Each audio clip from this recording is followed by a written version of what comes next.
الحمد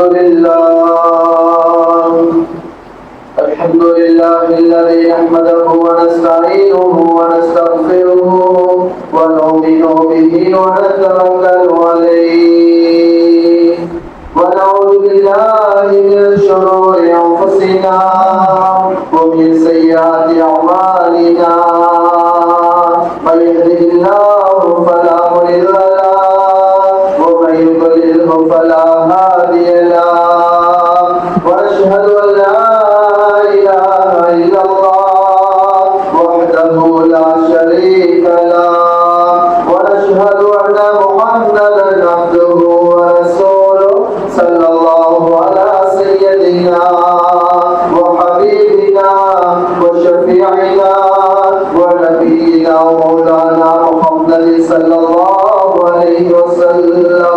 اللهم صل على محمد عبدك ونبيك ورسولك نبي الأمي. اللهم صل على محمد وعلى آل محمد كما صليت على إبراهيم وعلى آل إبراهيم إنك حميد مجيد. اللهم بارك على محمد وعلى آل محمد كما باركت على إبراهيم وعلى آل إبراهيم إنك حميد مجيد. اللهم ترحم على محمد وعلى آل محمد كما ترحمت على إبراهيم وعلى آل إبراهيم إنك حميد مجيد. اللهم تحنن على محمد وعلى آل محمد كما تحننت على إبراهيم وعلى آل إبراهيم إنك حميد مجيد. اللهم صل على محمد وعلى آل محمد كما صليت على إبراهيم وعلى آل إبراهيم إنك حميد مجيد. أما بعد عباد الله أوصيكم أولا بنفسي بتقوى الله فقد قال الله تعالى في محكم تنزيل والفرقان المجيد. أعوذ بالله من الشيطان الرجيم. بسم الله الرحمن الرحيم. يا بني آدم خذوا زينتكم عند كل مسجد. وقال الله تعالى أيضا بسم الله الرحمن الرحيم. إن الصفا والمروة من شعائر الله ومن حج البيت أو اعتمر فلا جناح عليه أن يطوف بهما. آمنت بالله صدق الله مولانا العظيم. قال رسول الله صلى الله عليه وسلم لا عدو ولا ديرة ولا حامة ولا سفر. رواه البخاري. وقال صلى الله عليه وسلم أيضا على كل شيء من أمر الجاهلية تحت قدمي موضوع. رواه مسلم. صدق رسول الله صلى الله عليه وسلم. அருள் தந்து பொருள் தந்து அழியாத மறை தந்து பேரொழியான் பெருமானாரை போற்றுவதற்கோர் குடி தந்த எல்லாம் வல்ல இறைவனுக்கே வாழ்ப்புகள் அனைத்து வழிகாட்டும். அல்ஹம்துலில்லாஹ்.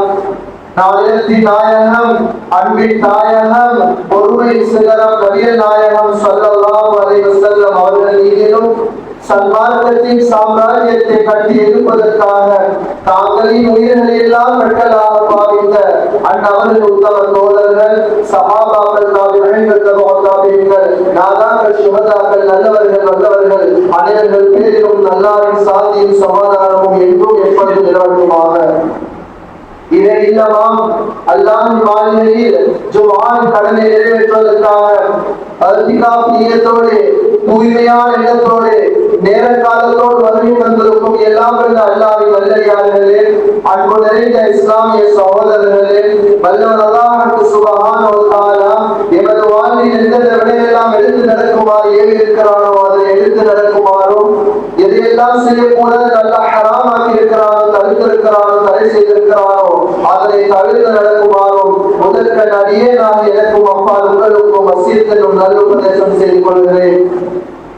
கண்ணியமான கணவான்களே, அல்லாஹ்வின் நல்லடியார்களே, அன்பு நிறைந்த இஸ்லாமிய சகோதரர்களே, ஈமானிய உறவுகளே, நாம் இருக்கக்கூடிய இந்த மாதம் சங்கையான ஒரு மாதம், சஃபர் மாதம், ஹிஜ்ரி 1446 வருடத்தில் இஸ்லாமிய மாதங்களில் 2வது இடத்தில் இடம்பெறக்கூடிய சஃபர் மாதத்தின் 17வது பிறையிலே நாம் வீற்றிருக்கிறோம், ஒன்று கூடியிருக்கிறோம்.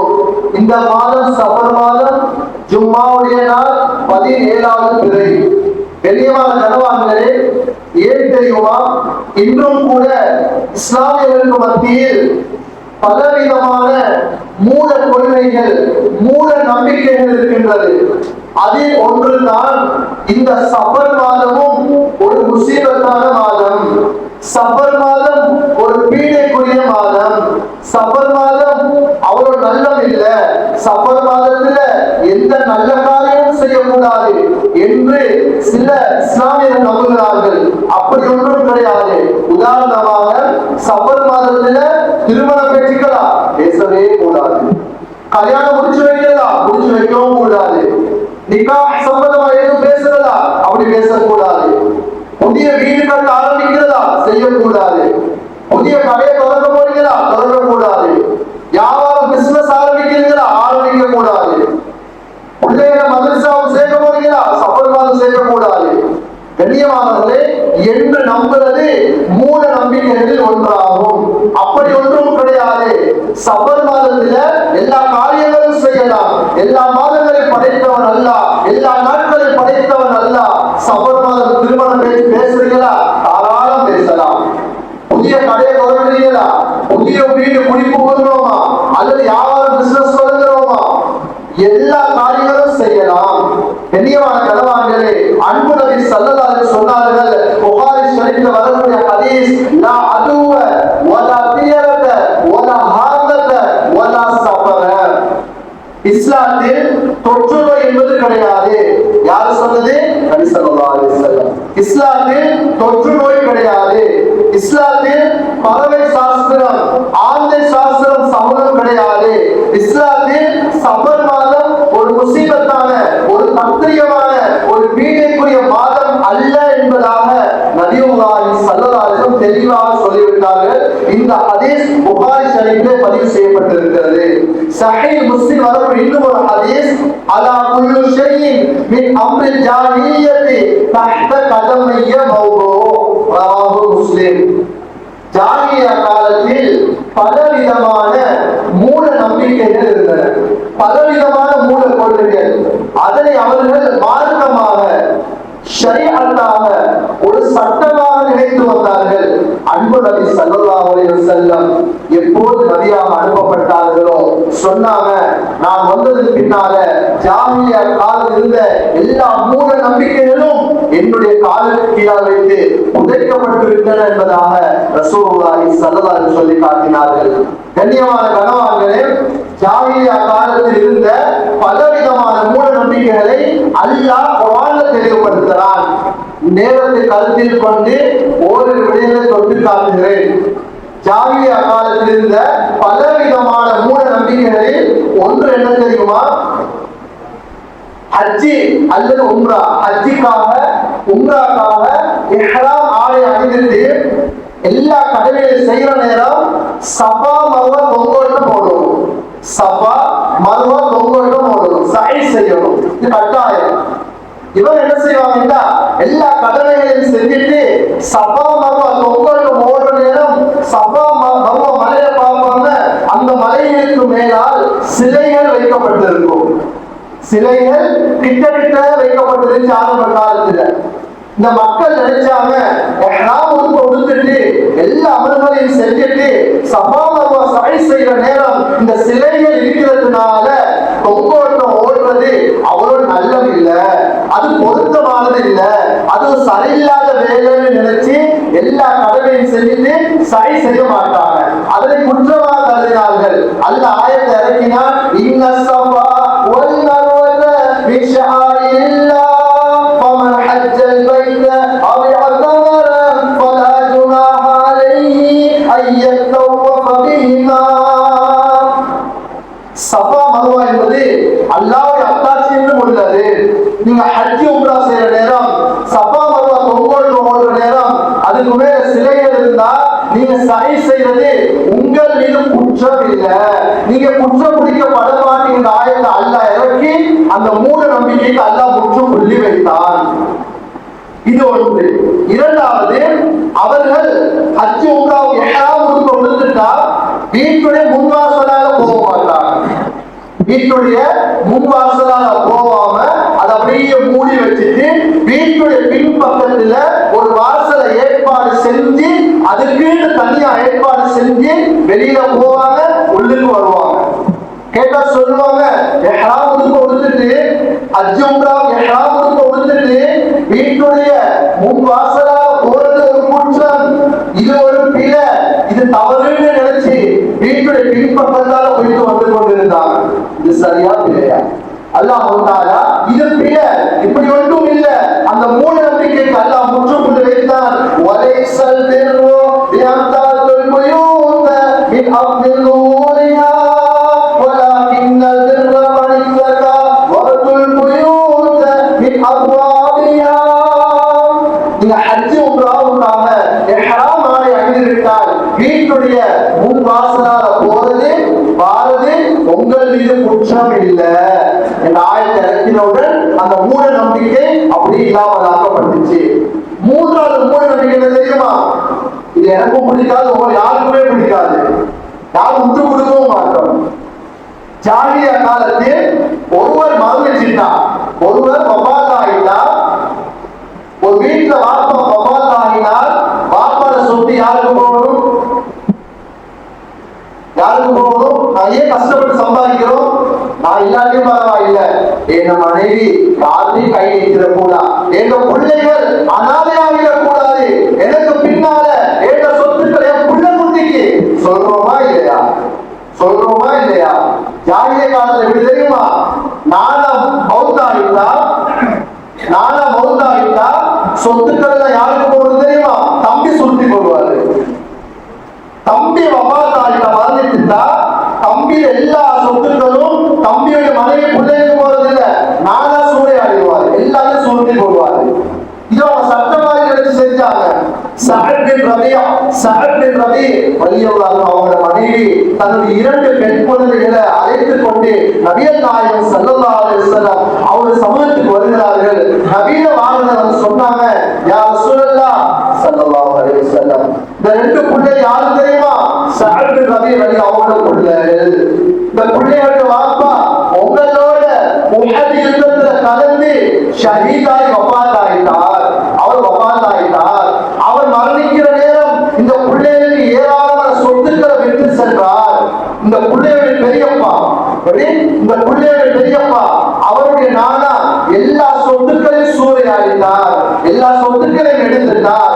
இப்ப நான் எங்க மூத்த பொம்பளை பிள்ளைக்கு திருமணம் முடிச்சு கொடுக்கணும், கல்யாணம் முடிச்சு கொடுக்கணும், கையில வசதி ஒன்றும் இல்ல, பொருளாதார வசதி இல்ல, மாப்பாட சொத்து எல்லாம் இவர தம்பி நானா எடுத்துட்டாரு, உடனே கொண்டும் தாரார் இல்ல, நீங்க தீர்ப்பு ஒன்று தாங்க யா ரசூலல்லாஹ் என்று கேட்ட நேரம் நபிமணி ஸல்லல்லாஹு அலைஹி சொன்னாங்க, இது சம்பந்தமா நான் தீர்ப்பு தர மாட்டேன், அல்லாஹ் தீர்ப்பளிப்பான் என்று சொல்லி முடியறதோட அல்லாஹ் தஆலா வானவர் ஜிப்ரீல் அலைஹிஸ்ஸலாம் அவரை அனுப்பி அல் குர்ஆன் வசனத்தை இறக்கி வைக்கிறான். யூசிகுமுல்லாஹு ஃபீ அவுலாதிக்கும் லிஸ்ஸகரி மிஸ்லு ஹல்லில் உன்ஸயைன். வராசத்துடைய ஆயத், பாப்பிரியோட ஆயத். பாப்பா மௌத்தானா மனைவிக்கு எத்தனை பங்கு போகணும், பிள்ளைகளுக்கு எப்படி போகணும், ஆண் பிள்ளைகளுக்கு எப்படி, பெண் பிள்ளைகளுக்கு எப்படி, இந்த ஆயத்தை அல்லாஹ் இறக்கி வைக்கிறான். அந்த வசனம் இறங்குறதோட அந்த மூட நம்பிக்கை அப்படி இல்லாமல் ஆக்கப்பட்டது. கண்ணியமான கணவான்களே, அல்லாஹ்வின் நல்லடியார்களே, 4வது மூட நம்பிக்கை அவங்க என்ன செஞ்சாங்கன்னா, எங்களுக்கெல்லாம் சிரிப்பு வரும். அவர்கள் கஅபத்துல்லாஹ்வை தவாஃப் செய்கிற நேரம் தன்னுடைய மேனியில் ஆடைகள் எல்லாத்தையும் கலட்டி ஒரு இடத்துல தொங்க வச்சுட்டு வெறும் மேனிகளோட வெறும் நிர்வாகமான முறையிலே கஅபத்துல்லாஹ்வை தவாஃப் செய்வாங்க. கூப்பிட்டு கேட்ட, என்னப்பா அசிங்கம் இல்லையா? ஆடை உடுத்துக்கொண்டு செஞ்சா நல்லா இருந்தாரு, இப்படி செய்த பிள்ளைத்தானு சொன்னா அவங்க என்ன பதில் சொன்னாங்க தெரியுமா? இல்ல இந்த உடுப்பை உடுத்து கொண்டு தானே பாவம் செஞ்சோம். எப்படி இந்த உடுப்பை உடுத்து கொண்டு தானே பாவம் செஞ்சோம், அல்லாஹ்வுக்கு மாற்றம் செஞ்சோம். இந்த பாவம் செஞ்ச உடுப்போட கௌபத்துல்லாஹ் சுத்த கூடாது. அதனால எல்லா உறுப்புகளையும் கலட்டி தொங்க வச்சுட்டு நிர்வாணமான முறையில் செய்தார்கள். சரியா தெரியாது. எல்லாரும் சொல்லுவோம் இல்ல, எல்லாரும் சொல்லுவோம் இல்ல, அத பாவம் செஞ்சேன்னு சொல்லி உடுப்பை கலட்டி வச்சுட்டு புனிதமான கௌபத்துல்லா நிர்வாணமா தவம் செய்ததா? அல்லாஹ் இந்த மூட நம்பிக்கை முற்றுப்புள்ளி வைத்தான். யா பனி ஆதம குது ஸீனதகும் இந்த குல்லி மஸ்ஜித். ஆதமுடைய சந்ததிகளே, நீங்க பள்ளிவாசலுக்கு போறீங்களா, ஆடைகளை அலங்கரித்துக் கொள்ளுங்கள். அலா போங்க ஆய் இறக்கின உடனே அந்த மூட நம்பிக்கை அப்படியே இல்லாமல் ஆக்கப்பட்டுச்சு. கண்ணியமான கனவான்களே, அல்லாஹ்வின் நல்லடியார்களே, சஃபர் மாதத்தில் இருக்கிறோம். விடயத்துக்கு வாரத்துக்காக நான் ஆரம்பத்தில் உங்களுக்கு ஒட்டு காட்டி வருகிறேன். இப்படி ஒன்றல்ல இரண்டல்ல பலவிதமான மூட நம்பிக்கைகள் ஜாஹிலிய கால மக்களுக்கு மத்தியில் இருந்தது. அதனை அல்லாஹ் வசனங்கள் மூலமாகவும் அன்பு நபி ஸல்லல்லாஹு அலைஹி வஸல்லம் அவர்கள் தங்கள் ஹதீஸ் மூலமாக எல்லாம் இல்லாமல் ஆக்கினார்கள். சரி, இப்ப நானும் இருக்கக்கூடிய இந்த காலகட்டத்தில் எத்தனையோ மூட நம்பிக்கைகள் இருக்கிறது.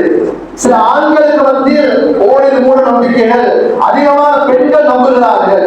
தயவு செய்து சும்மாவை வீட்டுல போய் உங்களோட மனைவி, உங்களோட பிள்ளைகள், உங்களோட சகோதரி உமாமா உட்கார வச்சு கொஞ்சம் சொல்லி காட்டுங்க.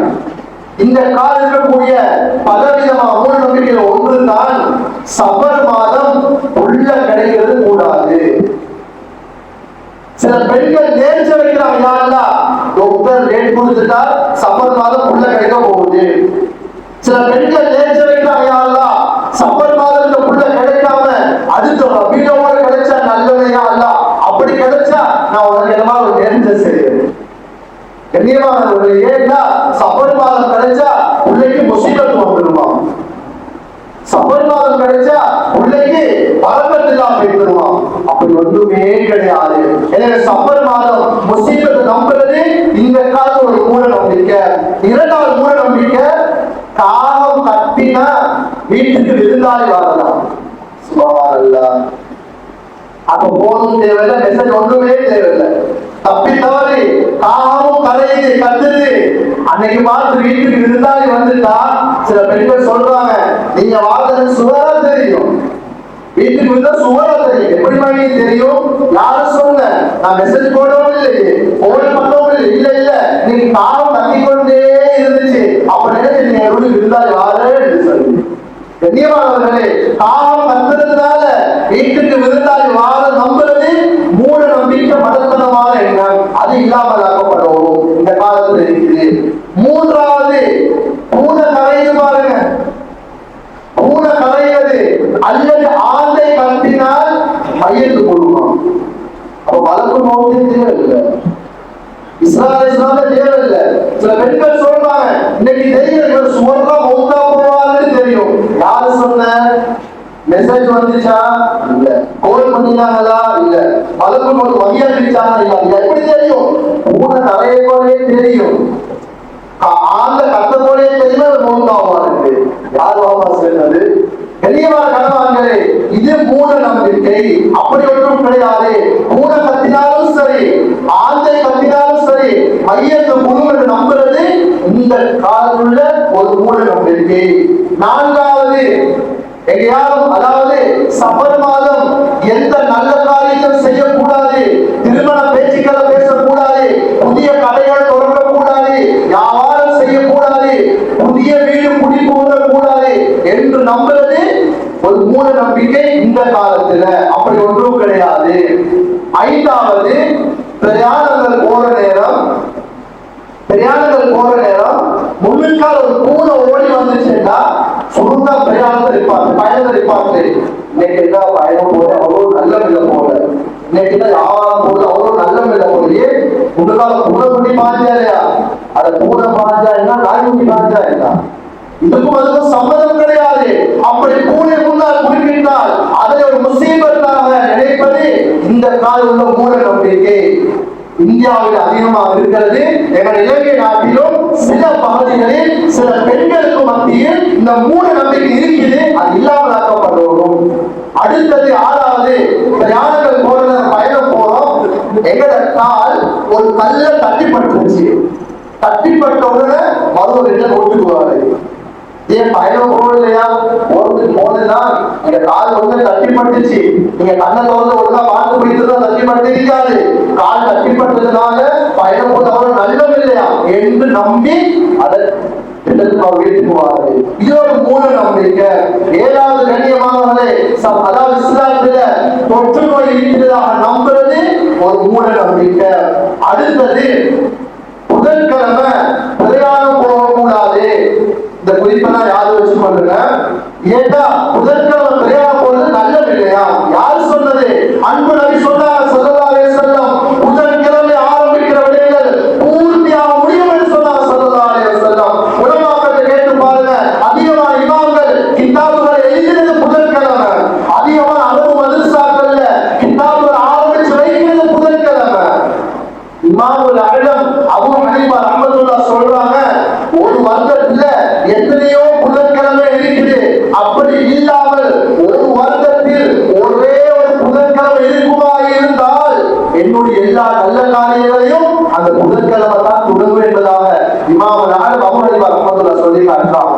எனவே புதன்கிழமை சனியில நம்புறது அப்படி ஒன்றும் கிடையாது. அடுத்தது செவ்வாய்க்கிழமை குளிக்க கூடாது. செவ்வாய்க்கிழமை குளிக்க கூடாது. அப்படி குளிக்கிறது அவ்வளவு நல்லது இல்லையா? யார் சொன்னது? கண்ணியமான கணவர் கொஞ்சம் யோசிங்க. ஒருவருக்கு செவ்வாய்க்கிழமை குளிப்பு கடமையா இருந்துச்சு, செவ்வாய்க்கிழமை குளிக்க சமையல் அப்படியே விட்டுட்டா அன்றைய நாள் தொழில் ஆளாத்துனா அதே மௌத்தாவினா யாரோட பதில் சொல்றது? எனவே செவ்வாய்க்கிழமை குளிக்க கூடாது நம்புறது அப்படி ஒன்றுமே கிடையாது. அடுத்தது எத்தனையோ மூட நம்பிக்கைகள்.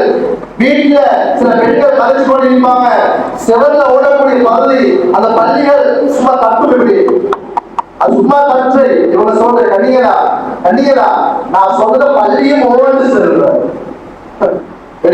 நான் சொன்னத பள்ளியும் உண்மையே சொன்னத வாழ தட்டுதான் சொல்றது. கண்ணியமான கனவான்களே, இப்படி எல்லாம் மூட நம்பிக்கை. ஸல்லல்லாஹு அலைஹி வஸல்லம் நபியுடைய காலத்துல நபியுடைய 3 மகன்மார்கள் அப்துல்லா, காசிம், இப்ராஹிம் ரலியல்லாஹு அன்ஹும், இந்த 3 ஆண்கள் பிள்ளைகளும் சின்ன வயசுல வஃபாத்தாயினாங்க. நபியுடைய மகன் இப்ராஹிம் என்பவர் மௌத்தாவின் நேரம் சூரிய கிரகணம் ஏற்பட்டுச்சு. எல்லா மக்களும் கதிச்சு கொண்டாங்க. இன்னைக்கு ஏன் சூரிய கிரகணம் தெரியுமா? நபியுடைய மகன் இப்ராஹிம் மௌத்தா போனாரு தானே, அதனாலதான் வந்துச்சு என்றாங்க. நபி அவங்க சொன்னாங்க, இங்க வாங்க, எல்லாரும் இங்க வாங்க கூப்பிட்டாங்க, இங்க வாங்க. ஒருவர் பிறக்கிறதுனாலயோ ஒருவர் மரணிக்கிறதுனாலயோ இந்த சூரிய சந்திர கிரகணம் ஏற்படுறது இல்ல, இந்த அல்லாஹ்வுடைய ஏற்பாடுன்னு சொன்னாங்க ஸல்லல்லாஹு அலைஹி வஸல்லம். அலி ரலியல்லாஹு அவங்க ஒரு இடத்துல உட்கார்ந்து இருக்கிறாங்க. அவங்களுக்கு பக்கத்துல 2 பேர் கதைச்சு கொண்டு இருக்கிறாங்க. ஒருத்தர் அவரை பார்த்து சொல்றாரு, நீங்க இந்த நாளைக்கு பிரயாணம் போங்க, நீங்க இந்த நாள் பயணம் போவாதீங்கன்னு காசு சொல்றாங்க. அலி ரலியல்லாஹு அப்படி சொன்னாங்க, எங்க கையில பால் இல்ல, பால் இருந்தா உங்க 2 பேரை கழுத்தி நான் சீவி எடுத்திருப்பேன். நபியுல்லாஹி ஸல்லல்லாஹு அவரோட நான் அவ்வளவு காலம் இருந்தோம். நபியும் ஒரு நாள் சரி இந்த நாள் பிரயாணம் போங்க, இந்த நாள் பிரயாணம் போவாதீங்கன்னு சொல்லவே இல்லை. நீங்க எப்படி சொல்றீங்கன்னு கேட்டாங்க அலி ரலியல்லாஹு. எனவே கண்ணியமானவர்களே, அந்த தொடர்ல வந்ததைத்தான் இந்த சஃபர் மாதம் 17வது பிறை இருக்கிறோம். சஃபர் மாதம் எல்லா நல்ல காரியமும் செய்யுங்க. உங்க பிள்ளைகளுக்கு கல்யாணம் பேசுறீங்களா, தாராளமா பேசுங்க. முடிச்சு வைக்கிறீங்களா, தாராளமா முடிச்சு வைங்க. வியாபாரம் தொடங்குறீங்களா, தாராளமா தொடங்குங்க. கொஞ்சம் தயவு செஞ்சு சும்மா முடிஞ்ச போறோம் உங்க வீடுகளுக்கு போயிட்டு பாருங்க, இந்த புற கலந்தர் இருக்குது, புற கலந்தர்ல பாருங்க சஃபருல் முலப்பத்து போட்டிருக்கோம். கொஞ்சம் பாருங்க, சஃபருல் முலப்பர். முலப்பர்னா வெற்றி மாதம். இஸ்லாத்துல அநேகமான வெற்றி இஸ்லாத்துக்கு கிடைச்சது இந்த சஃபர் மாதம் தான். சில பரிசல சொல்ல யாரும் வச்சுக்கொள்ளுங்க, இஸ்லாமிய வரலாற்றில் ஒரு திருப்பு முறையாக இருந்தது ஸல்லல்லாஹு அலைஹி வஸல்லம் ஹிஜ்ரத் பயணம். அந்த ஹிஜ்ரத் நடந்தது இந்த சஃபர் மாதம் பிறை 27. இரண்டாவது, ஸல்லல்லாஹு அலைஹி வஸல்லம் சஹாபாக்களும் மக்காவில் இருக்கிற நேரம் எதிரிகளோடு அல்லாஹ் யுத்தம் செய்ய வானான்னு தடை விதித்திருந்தார். அதுக்கப்புறம் அவங்க எதிராக யுத்தம் செய்யுங்கன்னு அல்லாஹ் முதலாவது உத்தரவு கொடுத்தது இந்த சஃபர் மாதம். மூன்றாவது, ஹைபர் யுத்தம் வெற்றி கொள்ளப்பட்ட இந்த சஃபர் மாதம். பிறகு மௌனா வெற்றி கொள்ளப்பட்ட இந்த சஃபர் மாதம். மஸ்ஜித் அக்ஸாவை 2வது வெற்றி கொண்டது சலாவுதீன் அய்யூபி அவர்கள் ரஹ்மத்துல்லாஹி அலைஹி அவங்க மௌத்தாயினது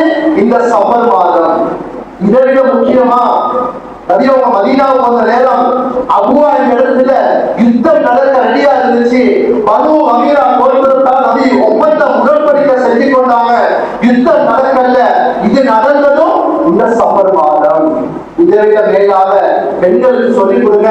சஃபர் மாசம் கல்யாணம் பேசாதீங்க, பிள்ளைக்கு முடிச்சு வைக்காதீங்க, பிள்ளைக்கு மாப்பிள்ளை பார்க்காதீங்க சொல்றாங்களே, அவங்களுக்கு சொல்லிக் கொடுங்க. அன்பு நபி ஸல்லல்லாஹு அலைஹி வஸல்லம் 11 திருமணம் முடித்தார்கள். அதில் ஒரு மனைவி சஃபியா ரலியல்லாஹு அன்ஹா. நபி அவர்கள் சஃபியா நாயகியை திருமணம் முடிச்சது இந்த சஃபர் மாதம். அப்ப சஃபர் மாதம் முஸ்லிம்கள் நபி முடிச்சிருவாங்களா? நபி முடிச்சிருவாங்களா? முடிச்சிருக்க மாட்டாங்க. ஸல்லல்லாஹு அலைஹி வஸல்லம் அன்பு மகள் பாத்திமா ரலியல்லாஹு அன்ஹா அவங்கள அலி வலிக்கு திருமணம் முடிச்சு வச்சு இந்த சஃபர் மாதம் தான். அப்ப சஃபர் மாதம் சரியில்லை, நபி நாட்ட புள்ள ஈரப்பதம் துண்டின்னு சொன்ன பாத்திமா ரலியல்லாஹு அன்ஹா இவங்க முடிச்சு கொடுத்துருவாங்களா? புரிஞ்சுக்க மாட்டாங்க. எனவே சஃபர் மாதம் அப்படி ஒன்றும் கிடையாது. கண்ணியமான கணவான்களே, அல்லாஹ் நல்லடியார்களே, இப்படியான ஒன்றல்ல இரண்டல்ல பலவிதமான வெற்றிகள் கிடைத்த மாதம் இந்த சஃபர் மாதம். சஃபர் மாதம் நடந்திருக்குது. அதிகமான மக்கள் இஸ்லாத்துக்கு வந்த மாதம் ஒன்று இருக்கும் என்றால் இந்த சஃபர் மாதம் தான். கண்ணியமான கணவான்களே, அன்பான ஈமான் உறவுகளே, எனவே சஃபர் மாதம் பரக்கத்தான மாதம். இதை தவறாக யாரும் பிழையாக எழுதிக் கொள்ள கூடாது. ஆரம்ப கால பழக்கம் இருந்துச்சு.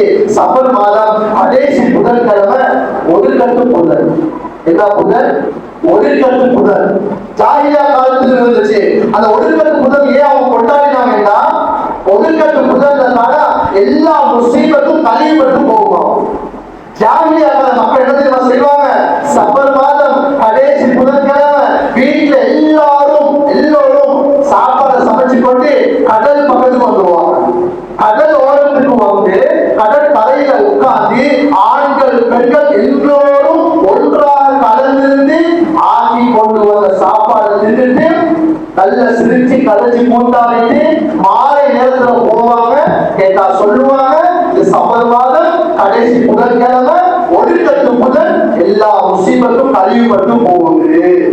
கொஞ்சம் யோசிங்க. ஒரே மைதானத்துல ஆண்கள் பெண்கள் எல்லாம் ஒன்றா கலந்து இருந்தால் முசீபத்து கழிவுபட்டு போகுமா? முசீபத்து உருவாகும். அசாது இல்லா போக உருவாகும். கழிவுபட்டு போவது கூடும்.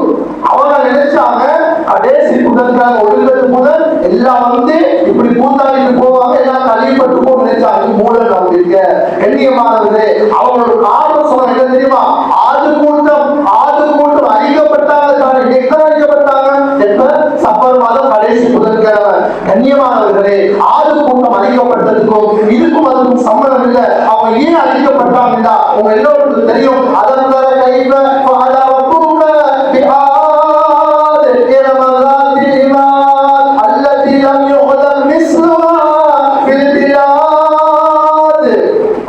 அல்லாவே சொன்னான், ஆது கூட்டத்தை மாதிரி இந்த உலகத்தை யாரையுமே படைக்கல.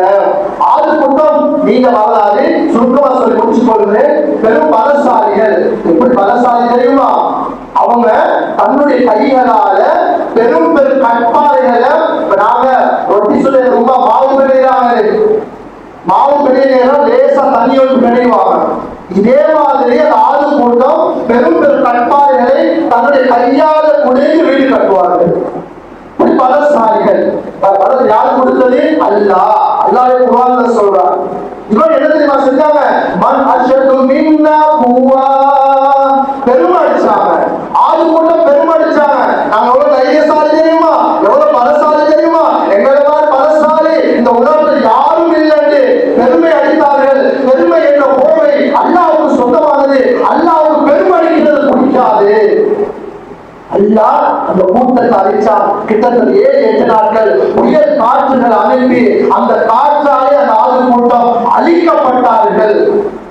கண்ணியமானவர்களே, பெருமை யாருமே பெருமை அடிச்சிட கூடாது. நாங்க அழகா உடுக்கலாம், பிரச்சனை இல்லை. அழகா வீடு கட்டலாம், பிரச்சனை இல்லை. நல்ல சாப்பாடு சாப்பிடலாம், பொறுமையா நல்ல வாகனம் வாங்கலாம், போகலாம் வரலாம், பிரச்சனையே கிடையாது, பாவம் இல்லை. ஆனா மனிதர்களை மதிக்கணும், அன்பா இலக்கமா பேசணும், பெருமையா பேசக்கூடாது, அகங்காரத்தோட பேசக்கூடாது, ரெஸ்பெக்டோட யாரையும் பழகிடக்கூடாது, அன்பா பணிவாக பழகணும். இந்த பெருமை அல்லாஹ்வுக்கு பிடிக்காது. அந்த பெருமையாக அந்த ஆது கூட்டம் அழிக்கப்பட்டாங்க. இது நடந்தது சஃபர் மாதம் கடைசி புதன் என்பதனால வர்றவர்களுக்கு வந்து முசிபத் எல்லாம் அழிபட்டு போகுதுன்னு சொல்லி இப்படி ஒரு மூட நம்பிக்கை இருந்துச்சு. கண்ணியமான கனவாங்களே, அல்லாஹ் நல்லடியார்களே, அன்பு நிறைந்த வாலிப நண்பர்களே, சஃபர் மாதம் ஒரு பரக்கத்தான மாதம், அப்படி ஒரு முசிபத்தான மாதம் அல்ல என்பதை நாம் உள்ளத்தில் ஆணித்தரமாக பதிவு வைத்துக் கொண்டு